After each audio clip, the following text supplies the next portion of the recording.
Na aula de hoje, vamos falar de um conceito, o conceito de espaço. Muitas vezes a gente se refere a esse conceito como sendo o conceito de espaço físico. O que é espaço físico? Agora complicou. Estamos cada vez procurando entender esse conceito melhor. São muitas as ideias. E, no entanto, estamos ainda um pouco confusos, né? Nós não temos uma ideia clara ainda a respeito do que é o espaço físico. Ora, para os alunos do ensino médio, podemos dizer que o espaço físico é o palco no qual ocorrem os fenômenos físicos, né? Essa é uma definição bastante simples, mas ela esconde, com certeza, grandes questões, importantes questões relativas ao que é o espaço físico, né? A questão é, entendemos esse conceito de fato? Não, estamos procurando entendê-lo. Ele está ligado também ao conceito de universo, como a gente vai ver daqui a pouco. Eu tenho aqui um livro que eu comprei, né, de Max Jammer, Conceitos de Espaço, a história das teorias do espaço na física. Eu estou chamando a atenção para esse livro porque eu aprendi muito sobre espaço, mas não lendo o livro exatamente, mas lendo a introdução do livro. E essa introdução foi feita por ninguém menos, ninguém mais do que Albert Einstein. De forma que, lendo a introdução, você se dá conta dos vários problemas em relação ao conceito de espaço. Muito bem, vamos imaginar a seguinte situação. Se eu remover toda a matéria que está no universo, se eu remover toda a radiação, ou seja, todas as partículas elementares do universo, o que resta? O que resta?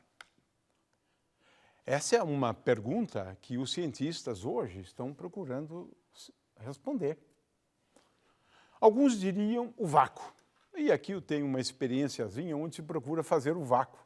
Você remove toda a matéria ali, né, desse recipiente, né, de forma que você produz o vácuo. Assim que dizemos, é isso que nós dizemos sobre o vácuo. De qualquer maneira, o vácuo é algo muito complexo hoje, de acordo com uma teoria quântica. De forma que o que resta é o vácuo. Outros preferem tecido cósmico, é uma palavra que cada vez mais se usa, né? Outros diriam que resta uma forma de energia, que é a energia escura.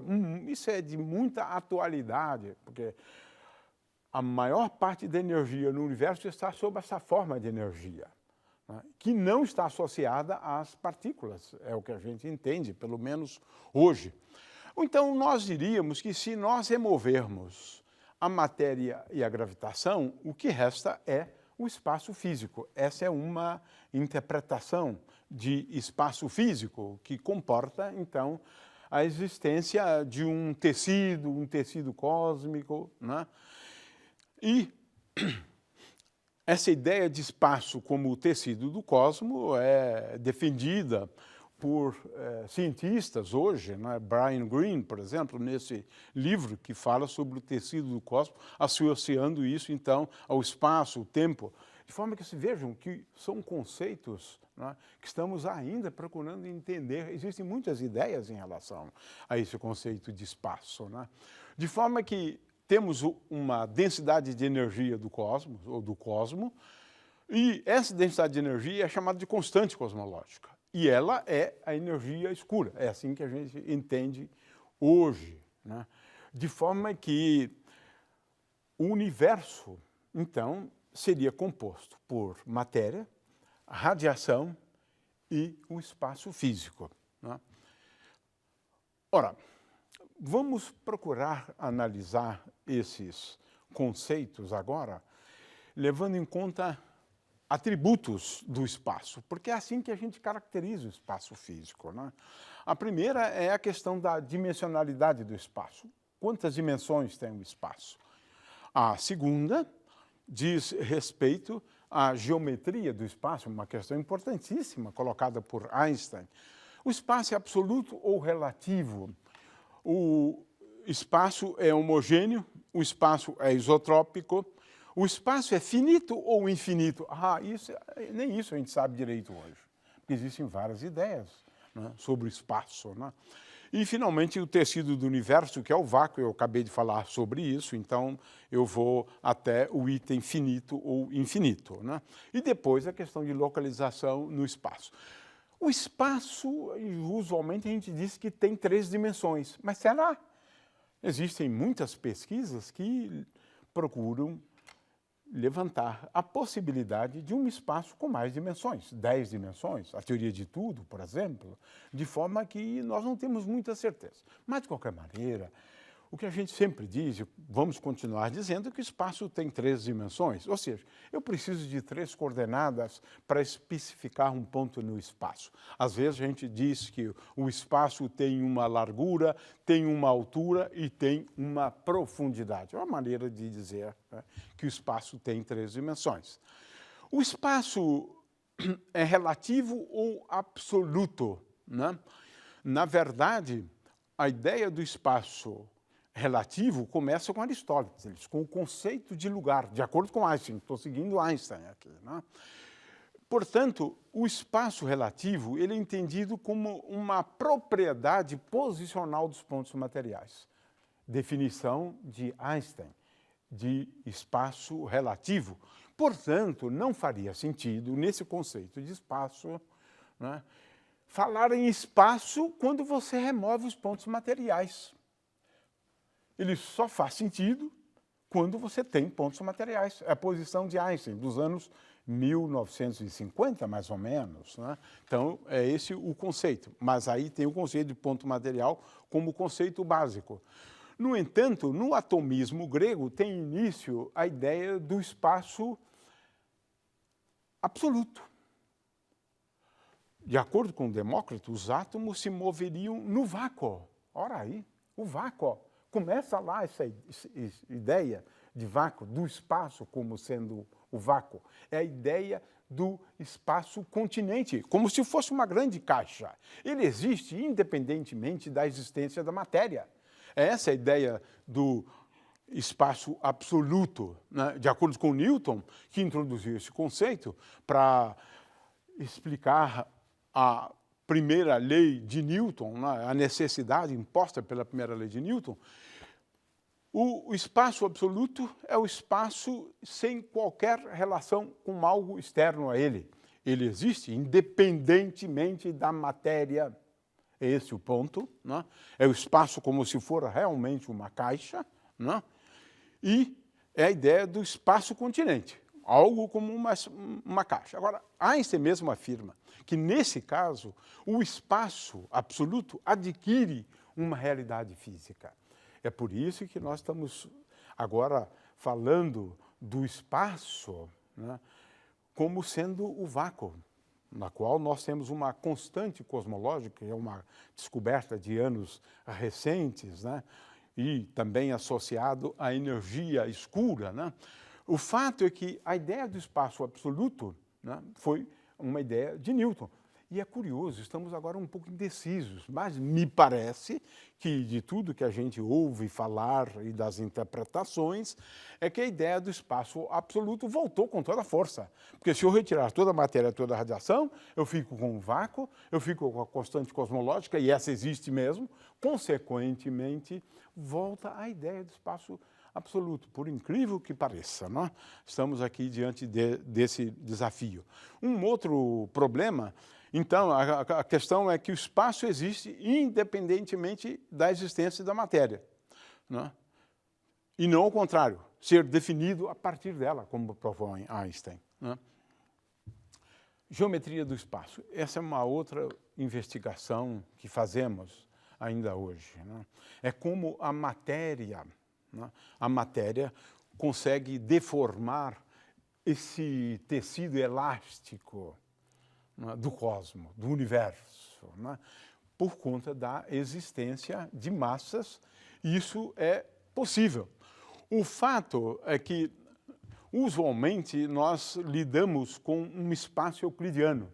Num espaço euclidiano, eu posso afirmar, né, que a soma dos ângulos internos de um triângulo é igual a 180 graus. No entanto, se você considerar outras superfícies, né, como a superfície de uma esfera, a soma dos ângulos internos de um triângulo é maior do que 180 graus ou menor do que 180 graus. Né? Então, aí vem o conceito de curvatura, curvatura do espaço.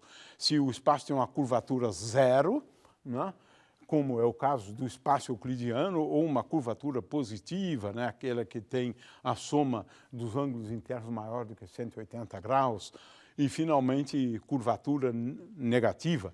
Esses conceitos, né, são importantes hoje em relação à geometria do espaço. E, para a gente entender a geometria do espaço, precisaríamos introduzir o conceito de métrica, o conceito de distância, o conceito de curvatura e assim por diante. Estamos começando a achar que o universo provavelmente seja um universo plano, por incrível que pareça, né? Mas não vamos discutir essa questão, que envolve questões da cosmologia, né? Muito bem. Falando do espaço apenas, né? O que é a homogeneidade do espaço? É uma propriedade mediante a qual você pode utilizar dois referenciais que difiram entre si por uma translação apenas. Ou seja, x indo em x mais x0, y indo em y mais y0, z indo em z mais z0. E, de fato, nós temos uma liberdade muito grande de escolher referenciais, né? Sempre que fizermos uma translação de um referencial, não há problema algum, você pode usar tanto um quanto o outro, o primeiro e o transladado, né? Não há a menor relevância, né, ou importância em especificar um particular referencial. Qualquer referencial, desde que transladado, serve. Isso leva à conservação da quantidade de movimento, como veremos depois. O espaço, ele é isotrópico. Aqui nós vamos usar isotrópico no sentido de poder escolher referenciais com uma orientação qualquer. Tanto vale um referencial aqui, z, y e x, em preto, quanto esse outro, em azul, z', y', x'. Ou seja, você tem uma liberdade enorme de escolher referenciais. Agora, o fato de podermos escolher referenciais com uma orientação ou com outra orientação, e isso não fazer nenhuma diferença, a orientação dos referenciais, isso é uma propriedade do espaço conhecida como isotropia do espaço. O espaço é finito ou ele é infinito? Não sabemos ainda direito, não. De forma que hoje existem teorias, né, de muitos universos, né? Veja só, o nosso aqui em preto é apenas um dentre muitos universos, há teorias do multiversos, né? Ganha corpo essas novas teorias, né, de multiversos, mas isso se o espaço for infinito. Então, veja, estamos diante de questões ainda que nós não conseguimos resolver. Na mecânica newtoniana, nós adotamos, sim, a ideia de que o universo é infinito. Apesar de que a gente não menciona muito isso, né? Mas é assim. Bom, vamos agora a uma coisa extremamente importante, e essa aqui agora é fácil entender e a gente tem que explicar isso, né? No estudo do movimento, o que é importante é a questão do posicionamento, né? Ou seja, determinar a posição de um objeto, porque nós estamos falando do movimento. É claro que essa posição pode variar com o tempo, mas isso é uma outra questão que envolve o movimento. A primeira questão da mecânica é de saber como especificar a posição de um objeto no espaço, né? No espaço. Essa especificação, por outro lado, fica muito mais fácil com a presença de matéria. De forma que nós estamos falando agora de especificar a posição de um objeto no universo, né? No universo. Muito bem. Como é que a gente faz? É claro que Quando a gente estuda um movimento, você diz, por exemplo, que a maçã, num determinado instante de tempo, está numa determinada posição. Então, você precisa, agora, encontrar, né, formas de especificar a posição de um objeto no espaço. Isso agora é essencial, né? E sobre isso não há questionamentos, né? Veja, o conceito de espaço é difícil. O conceito de tempo é muito difícil também, né? Muito bem, mas posição no espaço, né? Ora, vamos lá. Em primeiro lugar, como eu começo para especificar a posição de um objeto no espaço? A gente faz uso do conceito de referencial. Agora, a gente, ao escolher um referencial, a gente escolhe primeiro, mas isso é essencial, essencial. Sem isso, sem essa providência, você não vai estudar nada, você não tem como estudar um movimento, né, sem a escolha de um referencial. Não faz sentido, inclusive, né, estudar um movimento sem escolher um referencial. Porque o próprio conceito de movimento é um conceito relativo. Muito bem. Então, a primeira providência é escolher um referencial, e por escolher o referencial, eu começo escolhendo um ponto muito importante, que é a origem do referencial, né? Então, agora, uma vez escolhida a origem, nós podemos especificar as coordenadas, né? Uma vez escolhido depois, né, o referencial. De forma que aqui, quando você tem um quilômetro numa rodovia, ela te dá a distância daquele ponto até a origem, a origem do referencial. No caso das rodovias paulistas, a origem dos referenciais, né, das rodovias, né, é a Praça da Sé, o quilômetro zero é a Praça da Sé. A distância, portanto, é até a Praça da Sé. Bom, por que é importante isso? Porque o movimento é relativo. Vamos assistir esse pequeno vídeo.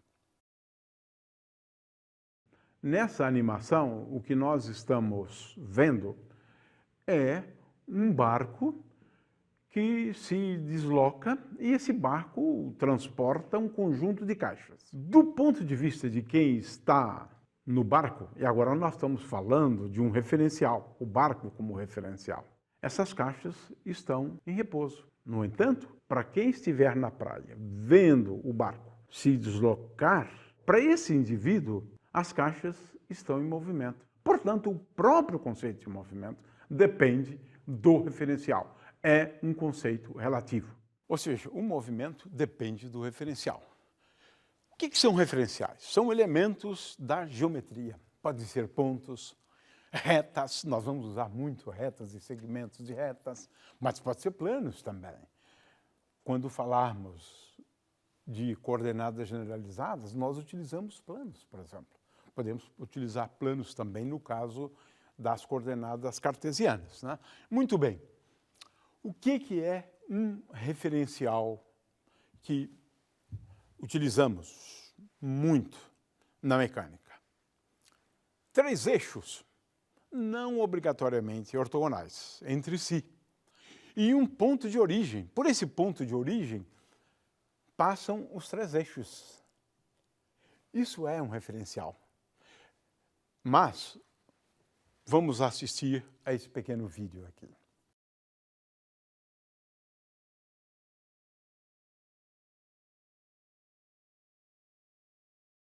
Agora, o que é importante que se entenda é que a origem do referencial tem que ser bem conhecida, tem que ser bem determinada, né?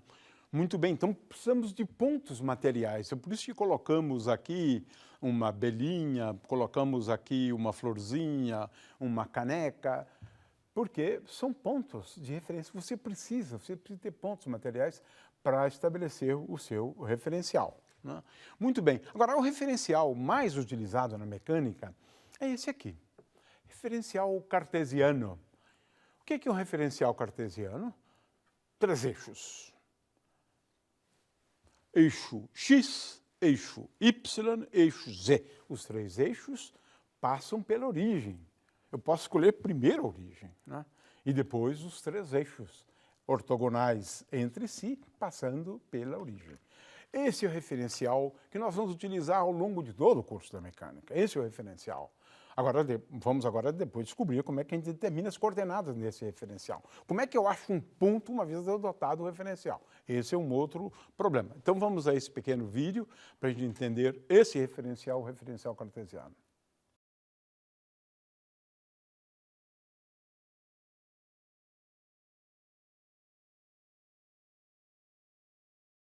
Agora, dado o referencial cartesiano, como é que determina as coordenadas?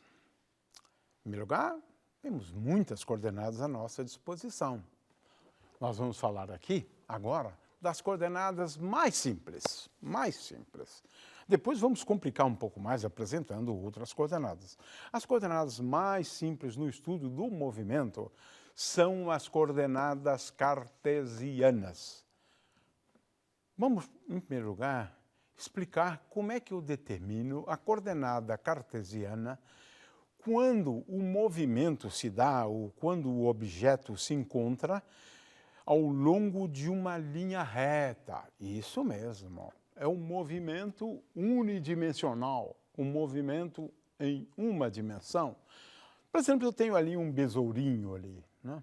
Ele está se movimentando ao longo de uma linha reta, né? Veja, eu tenho ali uma flor, né? Eu estou gostando da ideia de chamar a atenção aqui para a flor, né? Porque a gente precisa colocar a origem do referencial em algum lugar. Eu tenho que saber essa origem. Onde está a origem do referencial? Não adianta ficar colocando a origem do referencial. Você pode também colocar em outros pontos, mas de preferência escolha um ponto que você saiba onde está a origem do referencial, né? Muito bem. Então, veja, vamos fazer o seguinte, o movimento é em uma dimensão, eu tenho essa florzinha, eu vou fazer o seguinte, fica mais fácil se eu escolher a origem do referencial na florzinha. Pronto, aí eu tenho um ponto de referência, é isso mesmo. É a Praça da Sé, né, das estradas paulistas, né? Um ponto de origem. Dali você começa a medir as distâncias a partir dali, não é? É isso que a gente faz, medir distâncias a partir do ponto de origem. Todo mundo esquece a relevância da origem do referencial. De preferência num ponto que você saiba muito bem onde está a origem. Porque não adianta eu colocar uma origem sem saber onde está. Nesse aspecto, pontos materiais são relevantes, né? Objetos são relevantes, para você especificar a origem. Muito bem, esse movimento é um movimento retilíneo em uma dimensão. Aqui eu exemplifico, né? Mediante o uso de uma linha reta, né? Veja só, mas eu desenhei a linha reta com duas cores. Por que eu fiz isso? Porque o segundo passo, depois de escolher a origem, claro, sobre a linha reta, né, é de você orientar essa reta. Eu tanto posso orientá-la para a direita quanto para a esquerda. O que significa orientar? Vamos entender isso agora, porque senão vai ficar difícil depois, né? O que significa orientar? Eu orientei para a esquerda. Eu tinha duas possibilidades, né? Para a direita, estava lá em vermelho, ou para a esquerda. Optei por orientar.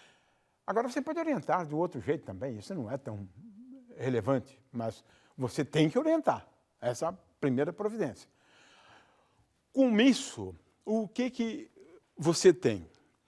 É a seguinte, para determinar a distância desse besouro, né, até a origem, eu faço uso de medidas de distância e determino a distância. Agora, uma vez determinada a distância, tem agora o problema de determinar a coordenada x daquele ponto. Ora, a coordenada x, ela pode ter, né, valores, exibir valores positivos e negativos. Aí é que está.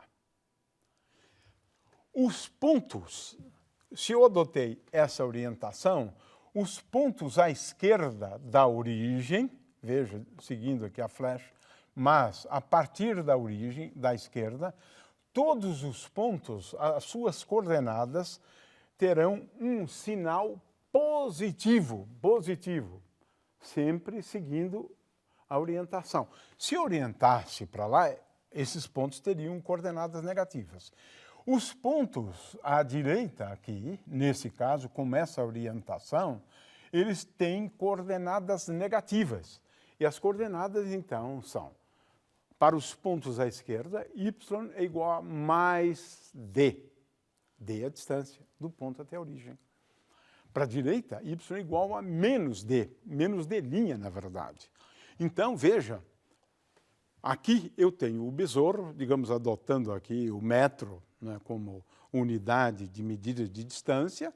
Eu tenho aqui, por exemplo, menos 2 metros. Ela está aqui a uma distância de 2 metros, mas está à direita da origem. Né? Então, esse ponto tem coordenada menos, por conta da orientação. A origem está aqui, menos 2, menos 1, esse ponto tem coordenada 1 metro, esse ponto tem coordenada mais 2 metros. Utilizamos, então, um sinal. Né? E esse sinal ele é ditado pela escolha da orientação que demos. É claro que seria ao contrário, se eu tivesse orientado o eixo para a direita. Agora, esse ponto, ou esse ponto no qual está o besouro, tem uma coordenada mais 2, porque eu orientei diferente. Mas oriente, e agora você vai determinar as coordenadas em função da orientação que você escolheu. Mas você está livre para escolher qualquer orientação. Muito bem. Como é que a gente faz no caso de um objeto que se move em 2 dimensões, num plano, por exemplo, as coordenadas cartesianas? Como é que eu faço? Eu tenho aqui esse ponto P1, agora eu devo tracejar 2 linhas, vamos considerar o ponto P2, que é mais claro aqui, né? Eu vou tracejar 2 linhas, uma paralela ao eixo x e a outra paralela ao eixo y, de forma que eu tenho aqui uma linha que é paralela ao eixo x e uma outra que é paralela ao eixo y. Veja, agora determino a coordenada desse ponto, que é o ponto de encontro da linha tracejada com o eixo y. E dizemos, essa é a coordenada y2 desse ponto P2. E esta linha tracejada encontra o eixo x num determinado ponto, e agora a coordenada x2 do ponto P2, ela é determinada pela coordenada x deste ponto. Ponto de encontro da linha tracejada com o eixo x. Né? A mesma coisa vale para P1. Esse ponto, 2 linhas, né, tracejadas, até encontrar o eixo y, até encontrar o eixo x. Aqui eu tenho y1 e aqui eu tenho x1. A gente pode ver isso de uma forma animada. Então, vamos a essa animação.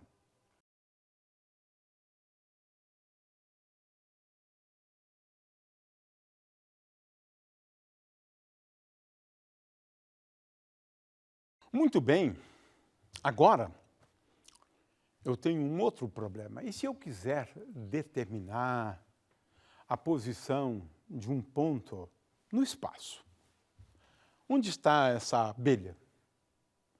Essa abelha, uma vez escolhido o meu referencial, eu posso determinar as coordenadas cartesianas da abelha. Como eu faço isso? Talvez seja melhor eu ir para a próxima figura e voltar depois. Vamos começar com a coordenada z.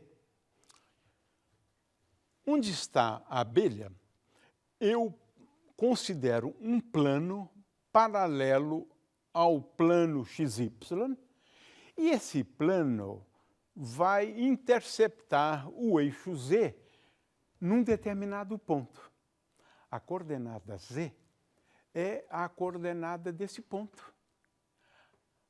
Que ponto é esse? Interseção do eixo z com o plano.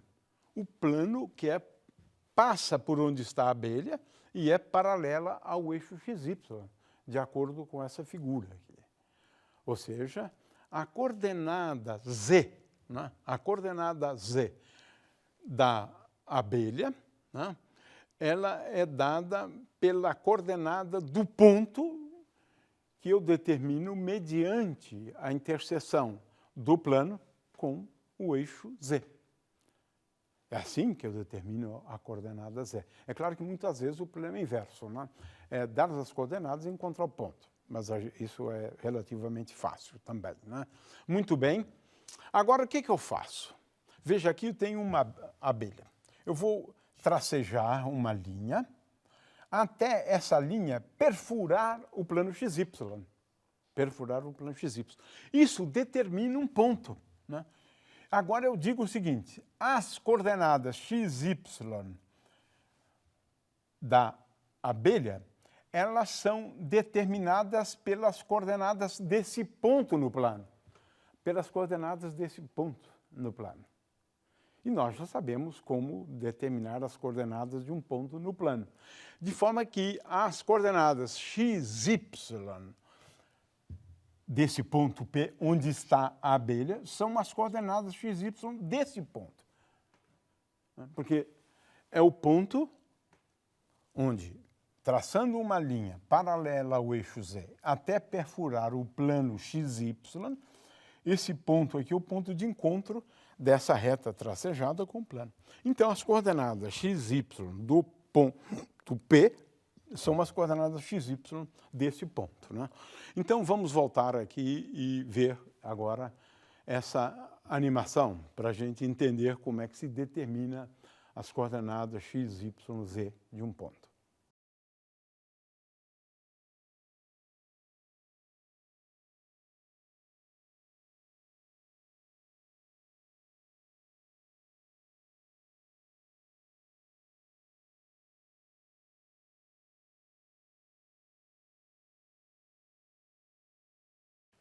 Ou seja, explicamos aqui como especificar a posição de um ponto no espaço, no plano ou ao longo de uma linha reta, fazendo uso das coordenadas cartesianas.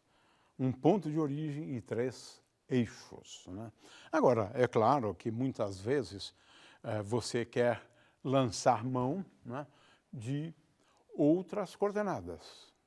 Isso é sempre possível e muitas vezes desejável. Agora, para isso, a gente vai ter uma aula onde vamos falar, então, sobre outras coordenadas, além das coordenadas cartesianas. Eu só gostaria de lembrar que a distância entre dois pontos do espaço, né, ela é dada por essa expressão. Raiz quadrada de x1 menos x2 ao quadrado, mais y1 menos y2 ao quadrado, mais z1 menos z2 ao quadrado. Ou seja, se eu souber as coordenadas de dois pontos, eu sei determinar a distância entre dois pontos. Claro que aqui eu estou falando da geometria euclidiana.